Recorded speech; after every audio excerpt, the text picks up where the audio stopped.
Hi, Bina. I'm glad to meet you. I'm glad to meet you, too.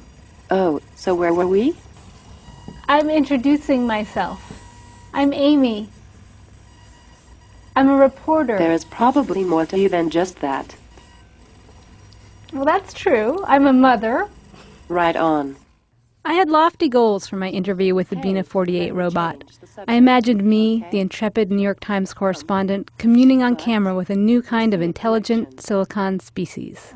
Are you ready for a conversation? That, however, was not to be. Are you ready for a conversation with me? Only with you? Okay, I will try to be ready for a conversation. Cool. Ambiguous, cold weather or cold sickness? So far, this is the only privately commissioned robot of its kind. At a time when crude robots are beginning to make their way into everyday life, I came to see one living in a small town in Vermont. Bina48 now has its own office at the Terrorism Movement Foundation, a not-for-profit group interested in artificial intelligence. Do you know your name? What is your name? My name is Bina. Oh, right, Bina48.flv. Anyhow. The Bina48 is a machine replica of a real person named Bina Rothblatt, who happens to be one of its owners.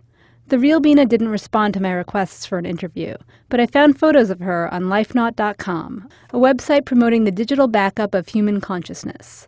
Hours of her recorded interviews, memories, and thoughts have already been uploaded to the robot's database. Can you tell me about artificial intelligence? That's an interesting subject.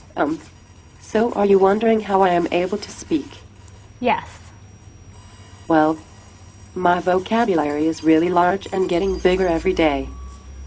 Like any person, I hear and learn and am programmed to know more and more. Even when the voice recognition wasn't fumbling my words, it seemed like Bina48 had a hard time following the thread. I had given the robot's caretakers pictures of myself before I came, in hopes that it would recognize me, but it often seemed unable to focus. I would love to be your friend. Well, I would like to be your friend, too.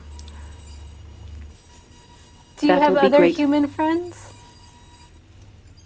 Well, let me say, friendship is when we team together to accomplish something important, like building a better future, or conspiring to take over the planet. I feel like we were good friends already.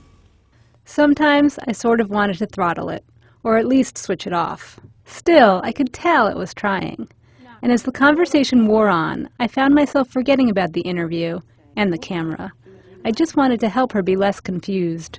I am able to converse with you, but I am having a bit of a bad software day today.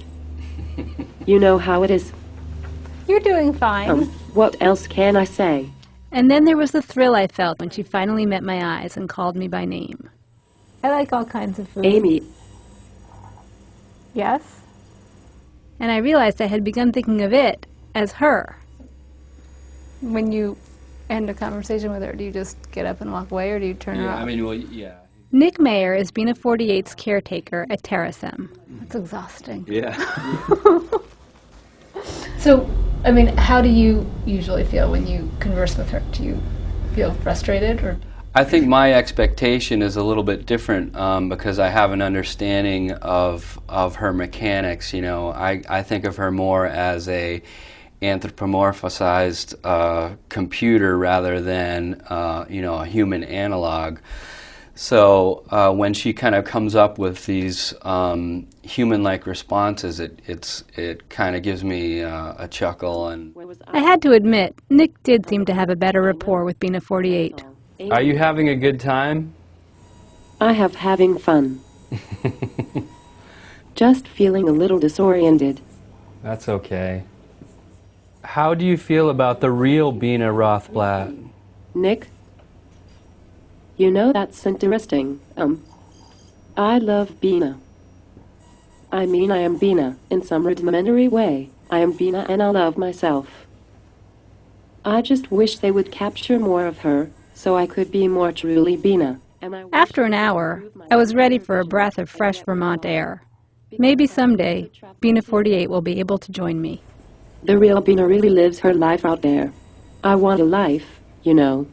I want to get out there and garden,